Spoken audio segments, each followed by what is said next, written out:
और पूरे हरियाणा में आप किसी भी जर्नलिस्ट से भी बात करेंगे, किसी लेमैन से भी बात करोगे तो 10 की 10 तो कम से कम कोई नहीं बोलेगा। भारतीय जनता पार्टी करीब 5 सीटें या 4 सीटें ले जा सकती है और कांग्रेस भी कहीं ना कहीं इतनी ही सीटें ले जाएगी। कांग्रेस इस बार मुकाबले में है। भाई जो इंसान पूरे हरियाणा में जिसने जातिगत जहर घोला, 35A की बात की, अन्य अलग अलग बिरादरियों की बात करी, ये चीज डेंटी डालेगी। इतना कॉन्फिडेंट थे, 400 सीट के लिए कॉन्फिडेंट थे, तो उनके किसी भी सामान्य कार्यकर्ता को लड़वा लेते उनके नाम पे अगर जीतना था या मोदी की गारंटी पे जीतना था। मुझे नहीं लगता कोई गारंटी इस बार चलने वाली। इस तरह का जो समीकरण है वो बन रहा है, उसमें राजपूत आप समझ लो, जाट समझ लो, कंबोज समझ लो या सिख सैनी समझ लो, और कुछ हद तक जो रोड समाज है वो भी भारतीय जनता पार्टी से एक तरह से हट चुका है। इस देश में क्षेत्रीय पार्टियों को खत्म करने का या परिवारों को खत्म करने का काम अगर किसी ने किया है या समझौता तोड़ने का कोई एक्सपर्ट है तो भारतीय जनता पार्टी। दोस्तों नमस्कार, भारत पोस्ट की चुनावी यात्रा आज पहुंची है धर्मनगरी कुरुक्षेत्र में, और कुरुक्षेत्र लोकसभा भी है। और जिस तरीके से हम लगातार लोकसभा चुनाव को लेकर हर एक लोकसभा में जा रहे हैं और वहां का हाल भी दिखा रहे हैं, आप मेरे पीछे देख सकते हैं, ये जो रथ आप देख सकते हैं, जहां पर श्री कृष्ण ने जो है वो गीता का संदेश दिया था, गीता का उपदेश दिया था। और ब्रह्म सरोवर आप देख सकते हैं कि यहाँ पर जिस तरीके से वो सारा का सारा महाभारत का युद्ध, वो सारी की सारी चीजें, और एक तरीके से हम कुरुक्षेत्र को भारत की, हिंदुस्तान की धार्मिक राजधानी भी कह सकते हैं। और मेरे साथ इस वक्त जो है वो खास मेहमान है, रणदीप रोड जी हैं, वरिष्ठ पत्रकार हैं, कई बड़े चैनलों में काम कर रहे हैं, और प्रेमचंद जी हैं, रिटायर्ड अधिकारी रहे हैं और राजनीतिक विशेषज्ञ भी है। तो कुरुक्षेत्र लोकसभा को लेकर हम बातचीत करेंगे और इनसे जानेंगे कि आखिर कुरुक्षेत्र को लेकर किस तरह की नब्ज ये देख पा रहे हैं। और फिलहाल जो चुनाव चल रहा है, क्योंकि हालांकि अभी लंबा समय है, लेकिन मौजूदा हालात को देखकर, मौजूदा परिस्थितियों को देखकर क्या कुछ इनका मानना है। रणदीप जी, पहले तो बहुत बहुत स्वागत है आपका जी। हम जिस तरीके से बात करें, अभी पिछले अगर 10 सालों की बात करें तो लगातार यहाँ पे बीजेपी के सांसद जीतते आ रहे, लगातार यानी कि 10 साल से बीजेपी के सांसद रहे।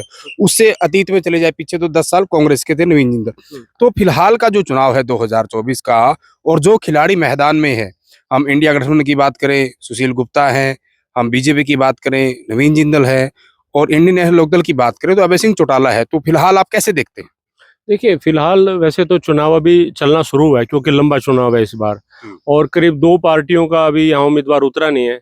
जेजेपी का नहीं आया, हो सकता है बहुजन समाज पार्टी भी अपना कोई उम्मीदवार उतार दे।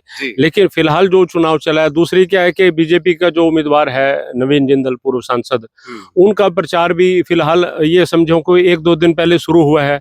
और अभी स्पष्ट तौर पर भी कुछ भी कहना एक तरह से मुश्किल है, लेकिन फिलहाल ये कह सकते हैं कि इंडिया गठबंधन का जो प्रत्याशी है वो लंबे समय से कुरुक्षेत्र में है। जब से इंडिया गठबंधन ने एक तरह से घोषणा की थी सीट की, और आम आदमी पार्टी ने उनको टिकट दी थी सुशील गुप्ता को, तब से वो एक तरह से लोगों के बीच में है। तो फिलहाल यही लग रहा है कि वो कहीं ना कहीं बढ़त बनाए हुए हैं, लोगों के बीच में ज्यादा जा रहे हैं। और अभी नवीन जिंदल ये समझो कि 1 दिन 2 दिन पहले ज्यादा अभी लौटे हैं एक तरह से। तो किस तरह से उनका प्रचार रहता है, लोगों में किस तरह की एक तरह से भावनाएं उठ करके आती हैं, तब पता चलेगा। और अभय चौटाला जी की जहां बात की आपने, वो भी 2-3 बार आ चुके हैं, उनका एक पैक्ट वोट बैंक है, वो उनको जरूर मिलेगा।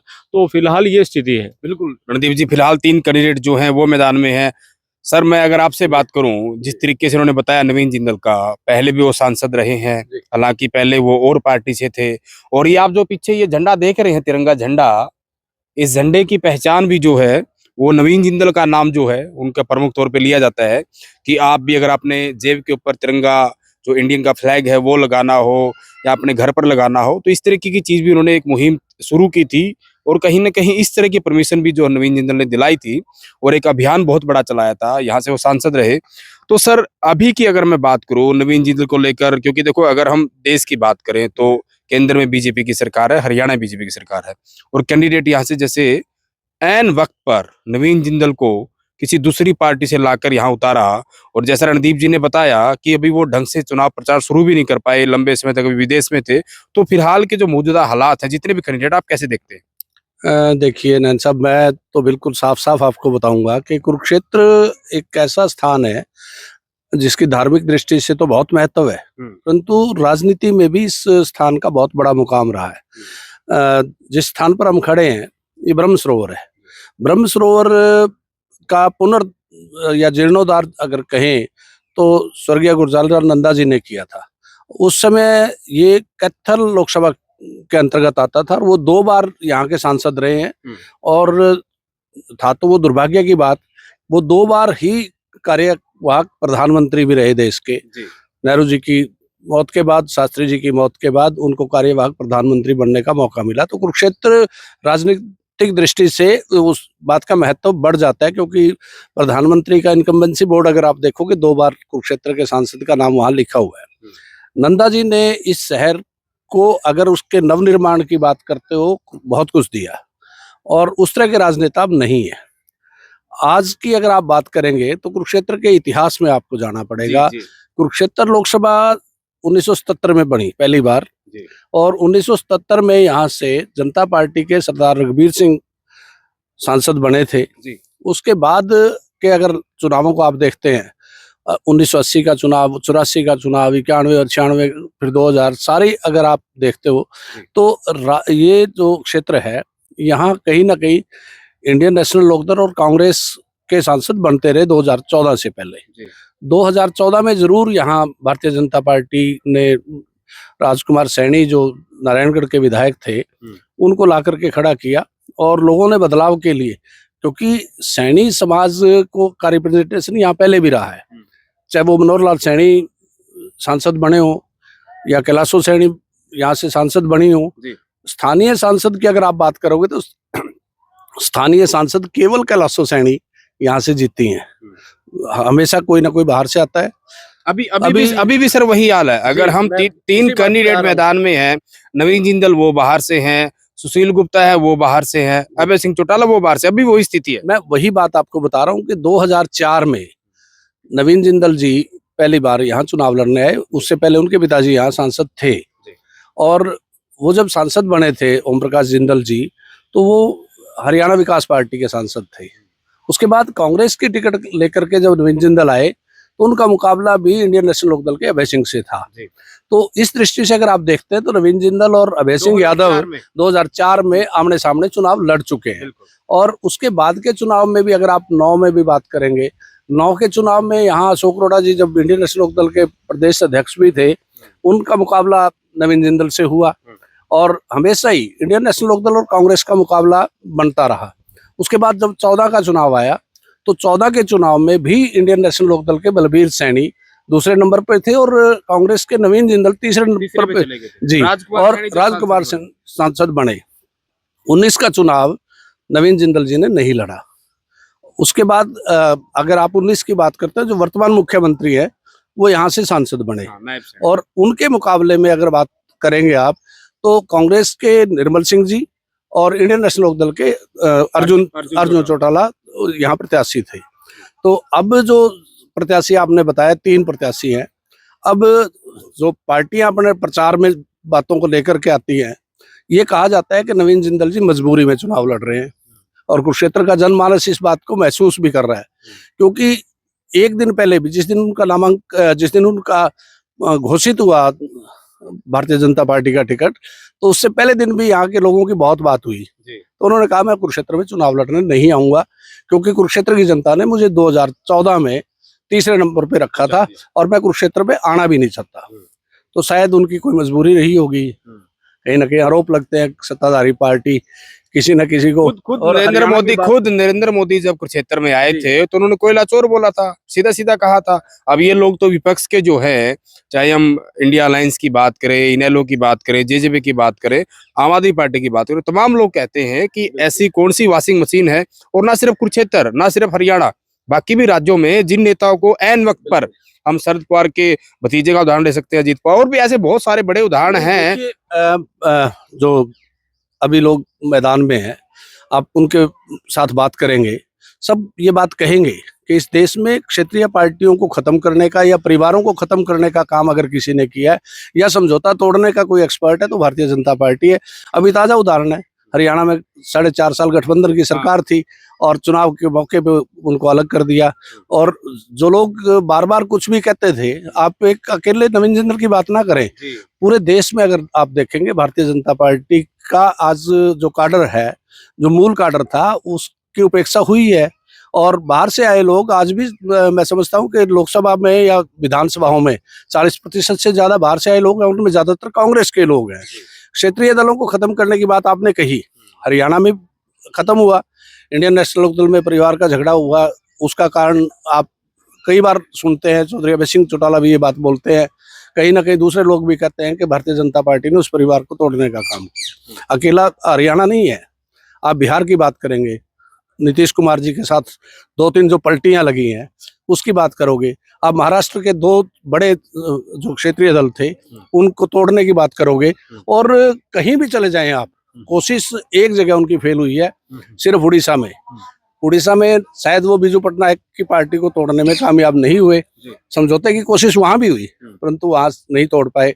टीएमसी के बड़े नेताओं को बंगाल में कोशिश की, और असम के मुख्यमंत्री तो बहुत बड़ा उदाहरण है। बिल्कुल। और फिर जब शरद पवार के भतीजे की आप बात करते हो, उनके ऊपर कितने आरोप लगे थे। आप यहाँ अभी जिक्र कर रहे थे 14 का, 14 में खुद माननीय प्रधानमंत्री जी कुरुक्षेत्र के मंच से बोल के गए थे प्रचार जब वो कर रहे कि लोगों की तिजोरी में सोना देखा होगा आपने पैसे देखे होंगे, और कोयला कोई खा जाए, कोयला चोर सीधा सीधा उन्होंने कहा था। और आज उस कोयले को कौन सी मशीन में डाला, वो कोहिनूर बन के आज कुरुक्षेत्र में है और उनके सिंबल पे है। जनता उसी भ्रम में है कि किस पे विश्वास किया जाए। बिल्कुल, ये बेहद बड़ा सवाल है कि आखिर उस कोयले को कौन सी तिजोरी में डाला, कि आखिर कैसा, किस तरीके से, कौन से रंग से उसको साफ किया गया, धोया गया, कौन सी वॉशिंग मशीन से उसको धोया गया कि जो कोयला था आखिर वो कोहिनूर बन गया। ये सवाल जनता का है। रणदीप जी, मैं आपसे बात करूंगा, प्रेम जी से भी करूंगा, लेकिन सवाल अगर हम जातीय समीकरणों की बात करें, क्योंकि आपका पत्रकारिता का लंबा अनुभव है, हम कुरुक्षेत्र के अलावा चाहे कैथल की बात करें, पूरी लोकसभा की बात करें, तो जातीय समीकरणों को आप कैसे देखते हैं? देखिए, जातीय समीकरण जो किसान कौम है तकरीबन जो है, चाहे उसमें जाट हैं, चाहे उसमें रोड है, और भी जो कौम है, कंबोज हैं या सिख हैं, कोई भी, वो अपना भारतीय जनता पार्टी के एक तरह से विमुख है। भारतीय जनता पार्टी को वो एक तरह से वोट नहीं करना चाहते। जो शहरी वोट है वहाँ भारतीय जनता पार्टी का अभी भी वोट बैंक टिका हुआ है। तो इस तरह का जो समीकरण है वो बन रहा है, उसमें राजपूत आप समझ लो, जाट समझ लो, कंबोज समझ लो, या सिख सैनी समझ लो, और कुछ हद तक जो रोड समाज है वो भी भारतीय जनता पार्टी से एक तरह से हट चुका है। इस तरह का समीकरण है। ब्राह्मण जो है या पंजाबी हैं या और जो बीसी जो कौम है जिसमें बैकवर्ड जो है क्लास है, एससी है, वो एक तरह से वोट बैंक फिलहाल भारतीय जनता पार्टी का है। उसमें कितना प्रतिशत उनको मिल पाता है उसके ऊपर डिपेंड है। आपने रणदीप जी ये सारी बात बताई कि ये तमाम जातियां जो है कहीं न कहीं नाराज है, नाराज क्यों है वो वजह आपने बताई, लेकिन क्या ये भी बीजेपी को यहाँ इफेक्ट करेगा कि नवीन जिंदल जो किसी और पार्टी में थे और जब चुनाव हार गए 10 साल, जब इन लोगों को, क्योंकि नेता होता ना कि मतलब लोगों से जुड़ा हुआ हूँ, जब इन लोगों को आवश्यकता थी तो नवीन जिंदल उनके बीच नहीं आए, तो कहीं ना कहीं स्थानीय नेताओं को दरकिनार करके बाहर से पैराशूट कैंडिडेट आप कह सकते हो, दूसरी पार्टी से भी और दूसरी जगह से भी जिस तरीके से लाया गया, इसकी भी नाराजगी लोगों में है। बिल्कुल है। देखो, इसकी नाराजगी आम लोगों में भी है, कांग्रेसियों में भी है, और जो कांग्रेसी धड़ा उनके साथ पहले जुड़ा हुआ था, पिछले 10 साल वो रहे, 5 साल उनके पिताजी भी यहाँ से रहे सांसद, जो एक धड़ा उनके साथ जुड़ा हुआ था कुरुक्षेत्र लोकसभा, उसमें चाहे अग्रवाल समाज का हो चाहे दूसरे समाज का हो, वो पूरा का पूरा उनके साथ शिफ्ट नहीं हुआ। कई बार ऐसे होता है, कई नेता दूसरी पार्टी में जाते हैं तो पूरा का पूरा धड़ा उनके साथ शिफ्ट हो जाता है, लेकिन यहाँ ऐसा नहीं हुआ। बहुत कम लोग जो है जिंदल के साथ, नवीन जिंदल जी के साथ भारतीय जनता पार्टी में एक तरह से गए हैं। और ये कह सकते हैं कि कांग्रेस में जो कांग्रेसी जो लोग थे उनमें भी कहीं ना कहीं एक इस बात की नाराजगी है। अगर ये कांग्रेस की टिकट पे आते तो बात कुछ और होती। और भारतीय जनता पार्टी में भी इस बार ये देखने को मिल रहा है, लोगों में ये इस तरह की चर्चा है कि अगर भारतीय जनता पार्टी ने बाहर से ही कैंडिडेट लेकर के आने हैं तो जो कैडर है एक तरह से संघ का या भारतीय जनता पार्टी का, उसको खत्म किया जा रहा है एक तरह से, तो उन लोगों में भी नाराजगी है। उसका खामियाजा भी भारतीय जनता पार्टी को भुगतना पड़ सकता है, क्योंकि 10 में से 6 जो उम्मीदवार हैं वो एक तरह से कांग्रेसी बैकग्राउंड के लोग हैं। जी बिल्कुल सर, मैं आपसे जानना चाहूंगा, क्योंकि आप अधिकारी रहे लंबा समय और पॉलिटिकल एक्सपर्ट आप हैं, सारी चीजों को बड़ी गंभीरता से देखते हैं। हरियाणा का कोई भी इलाका आपके लिए छूता नहीं है, हर जगह हर तरीके की चीजों से आप कहीं ना कहीं अच्छे से परिचित हैं, लोगों से बातचीत आप करते हैं, कई चैनलों से आप बात होती है आपकी लगातार, कई पत्रकार आपसे बात करते हैं, और खासकर प्रिंट मीडिया की बात करूँ वहां भी आपके लेख छपते रहे हैं। जातीय समीकरण जो हो बहुत बड़ा होता है चुनाव में, इसको हालांकि भले ही नेता कितना मर्जी इनकार करते रहे कि हम जात पात की राजनीति नहीं करते, लेकिन चुनाव के दौरान इन चीजों को बड़ा देखा जाता है। आपसे मैं ये सवाल इसलिए करना चाह रहा हूँ, इंडिया अलायंस के जो उम्मीदवार हैं सुशील गुप्ता, और जिस तरीके से कांग्रेस के और आम आदमी पार्टी के वो हैं, और राजकुमार सैनी, जैसा आपने बताया पूरा इतिहास कुरुक्षेत्र का, 2014 में वो यहाँ से सांसद बने, और अभी कुछ दिन पहले जिस तरीके से उन्होंने बाहर से समर्थन दिया और इस तरीके की बातें सामने आई कि भाई जो इंसान पूरे हरियाणा में जिसने जातिगत जहर घोला, 35A की बात की, अन्य अलग अलग बिरादरियों की बात करी, ये चीज डेंटी डालेगी उनको? देखिए नैन साहब, मैं बड़ा इस मामले में मेरे को बहुत इसको खोल के बोलने में कोई संकोच नहीं है। आपने जिक्र किया राजकुमार सैनी जी का। आपको 2016 का अगर पृष्ठभूमि याद हो तो हरियाणा में 35 और 1 की बात हुई थी, 36 कौम को बांटने का जब काम हुआ था, तो उसमें 2 ही लोग थे जिनके नाम आए थे मुख्यतः। एक यहाँ के सांसद थे कुरुक्षेत्र के राजकुमार सैनी जी, हालांकि वो इस बात का खंडन करते हैं कि मैं तो जगाने का काम कर रहा था, ओबीसी समाज को, बैकवर्ड क्लासेस को जगाने का काम कर रहा था, क्योंकि अधिपत्य किसी एक जाति विशेष का रहा है हरियाणा की राजनीति पे। और जब यहाँ आकर के वो बात करते हैं एक जाति विशेष की, तो फिर वोटों की गणना भी उसी ढंग से होगी। आज जो कुरुक्षेत्र में 18 लाख से ऊपर वोट है, उनमें मात्र 17,000 एक समुदाय के हैं जिसके 2 प्रत्याशी हैं, और एक दूसरा प्रत्याशी, जैसे लोग बार बार ये कहते हैं कि वोट काटने के लिए आया है, उस समाज अभय सिंह चौटाला के समाज का वोट 4.5 लाख के करीब है, उसमें जट सिख भी शामिल है। 4.5 लाख वाले को वोट कटवा कहेंगे तो हास्यास्पद तो लगता ही लगता है।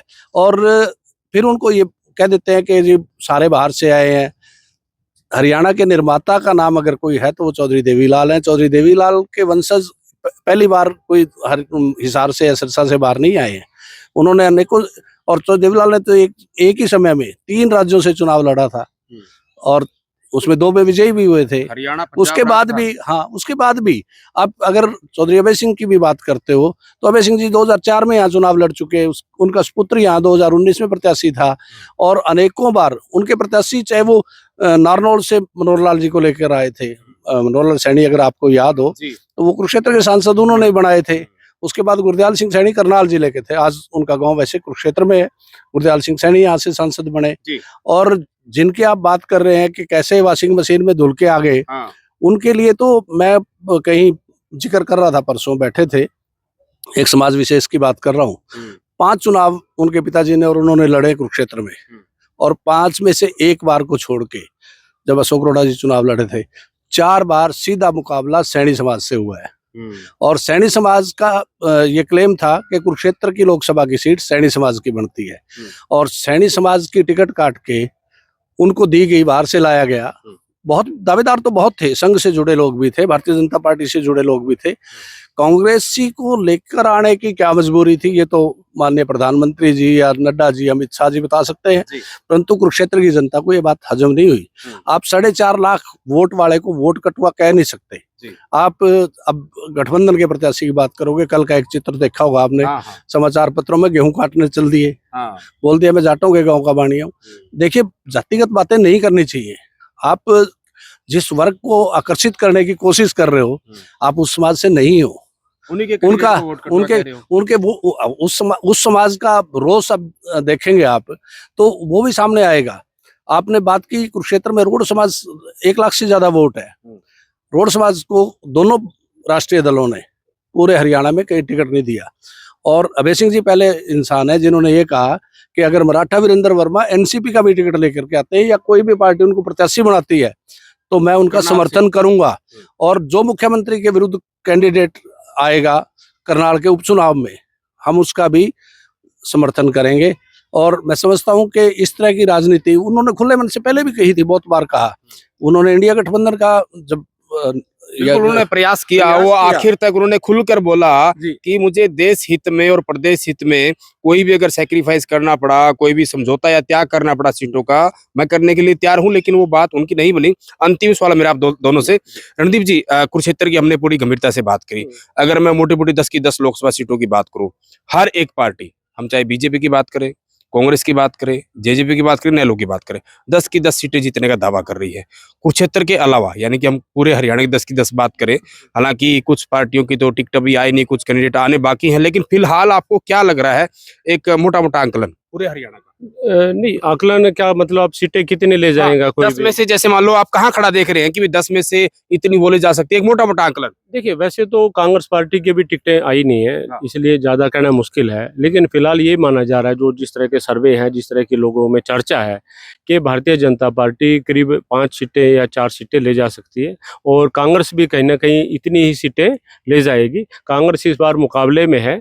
अगर टिकटें सही बढ़ती हैं, जो टिकटों का एक तरह से आ रहा है कि इन लोगों को टिकटें मिलेंगी, तो कहीं न कहीं 5 या 6 जो एक तरह से कांग्रेस पार्टी सीटें यहाँ से ले जा सकती मतलब है। वो स्थिति नहीं है कि मोदी की गारंटी अब की बार 400 पार, वैसे हालात नहीं है इस बार। नहीं, इस बार इस तरह की नहीं है। लोगों में इस बात को लेकर के काफ़ी रोष है, जिस तरह का वातावरण देश में बना हुआ है, ख़ास तौर से ईडी को लेके, नए-नए कैंडिडेट को लेकर के, जो बातें पहले थी मोदी को लेकर के, वो कहीं न कहीं धीरे-धीरे कम हो रही है। लोगों के बीच में एक तरह से उनका जो वो नेक्सस था, वो एक तरह से जो उनकी छवि थी, टूट रही है। इस तरह की स्थिति है। ये कह सकते हैं कि अगर कांग्रेस पार्टी टिकटें ठीक ढंग से बाँटती है, कुरुक्षेत्र की टिकट को बड़ा ठीक माना जा रहा है, गठबंधन की जो टिकट है, इसको बड़ा ये माना जाए, अगर नहीं भी जीत रहे हैं, तो कहीं न कहीं मुकाबले में हल्के कैंडिडेट नहीं कह सकते इनको।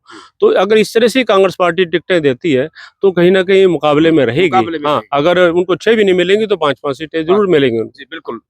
तो प्रेम जी, यही सवाल सर मेरा आपसे कि मोटा-मोटा आंकलन, क्योंकि जिस तरीके से कहा जाता है ना, मोदी की गारंटी, अब की बार यानी कि तीसरी बार फिर मोदी सरकार, अब की बार 400 पार, तो पूरे देश में इस तरह के नारे हैं। हरियाणा में 10 में से कितनी, आप क्या कुछ पोजीशन मानते हैं? देखिए ना साहब, मैं अभी फिर उसी बात पे हम आ जाते हैं घूम के।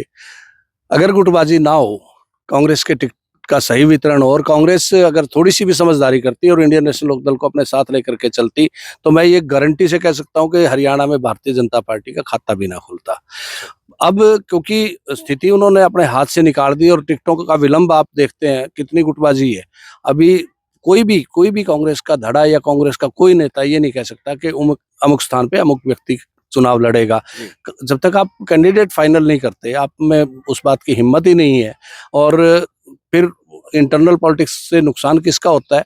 आप जहां खड़े हैं, कुरुक्षेत्र की बात करें या सिरसा की बात करें, हिसार की बात करें, 3 सीटों पे तो मैं कह सकता हूं कि इंडियन नेशनल लोकदल सारे मुकाबले को तिकोनियां बनाने वाली है। और बाकी जगह अभी प्रत्याशी घोषित होने दो। कांग्रेस के प्रत्याशी जो ही आएंगे, इंडियन नेशनल लोकदल के प्रत्याशियों की घोषणा हो जाएगी, तो आप स्थिति स्पष्ट होती जाएगी। आज के दिन भी जैसे रणदीप जी ने बताया, और पूरे हरियाणा में आप किसी भी जर्नलिस्ट से भी बात करेंगे, किसी लेमैन से भी बात करोगे, तो 10 की 10 तो कम से कम कोई नहीं बोलेगा। भारतीय जनता पार्टी के किसी शीर्ष नेता से भी पूछोगे तो कहेगा 8 आ जाएंगी, 9 आ जाएंगी, 7 आ जाएंगी। तो जब वो खुद ही इस बात को मान के चलते हैं, तो मैं तो दूसरे राज्यों का भी देखता हूं कि मुझे नहीं लगता कि किसी भी एक राज्य में भारतीय जनता पार्टी सीटें बढ़ाने की स्थिति में है। फिर 400 पार का नारा किस लिए आया? मैं तो ये मानता हूं कि अपने जो कार्यकर्ता हैं उनका उत्साहवर्धन करने के लिए। प्रधानमंत्री जी माइक्रो मैनेजमेंट करते हैं, इस बात में कोई शक नहीं है। भारतीय जनता पार्टी का मैनेजमेंट बहुत अच्छा होता है और उसी मैनेजमेंट का हिस्सा यहाँ का प्रत्याशी भी है। अगर वो इतना कॉन्फिडेंट थे, 400 सीट के लिए कॉन्फिडेंट थे, तो उनके किसी भी सामान्य कार्यकर्ता को लड़वा लेते। उनके नाम पे अगर जीतना था या मोदी की गारंटी पे जीतना था, मुझे नहीं लगता कोई गारंटी इस बार चलने वाली है। बड़ी बात सर आपने कही, बहुत बहुत शुक्रिया सर आपका। प्रेम सिंह जी थे हमारे साथ, प्रेमचंद जी और रणदीप रोड जी, तो पूरी की पूरी बात बताई कि जिस तरीके से अगर आखिर बीजेपी को इतना ही भरोसा था कि ये 400 पार होने वाले हैं, अगर मोदी की गारंटी पे इतना ही भरोसा था, तो इतने सारे कैंडिडेट ऐन वक्त पर बाहर से इनको क्यों लाने पड़े? आखिर जो बीजेपी के जो नेता थे उन पर भरोसा क्यों नहीं जताया? उनको टिकट देकर मैदान में क्यों नहीं उतारा? आखिर क्यों चुनाव लड़वाने के लिए बाहर से ऐन वक्त पर कई तरीके से जो घुमा फिरा कर जो है नेताओं को ज्वाइन करवाया? तो आखिर सीधा सीधा जैसे दोनों पत्रकारों ने, दोनों वरिष्ठ साथियों ने बताया कि जो हरियाणा में पिछली बार जो 75 पार का नारा था, ठीक वैसा ही नारा 400 पार का है। जैसे वो खोखला साबित हुआ था, उसी तरीके का जिस तरीके के लोगों के रुझान आ रहे हैं, तो 400 पार का नारा भी जो हो इस बार खोखला साबित हो सकता है। और सीधा सीधा जैसे उन्होंने बताया कि 10 सीटों में क्या कुछ स्थिति है, वो सारी की सारी बात आपको बताई। तो दोनों मेरे वरिष्ठ साथियों का आपको विश्लेषण जो है कैसा लगा? क्योंकि आप हरियाणा की जनता है, आपके मतदान से ही ये लोग जो हैं वो दिल्ली संसद में पहुंचते हैं और इनको नेता बनाने वाले आप लोग हो, इनको विधायक सांसद बनाने वाले आप लोग हो, और इनको अरस से फरस पर और फरस से अरस तक पहुंचाने वाले आप लोग हो, तो कमेंट करके अपनी राय जरूर दे कि कौन सी सीट पर आखिर कौन सी पार्टी जो है वो जीत रही है।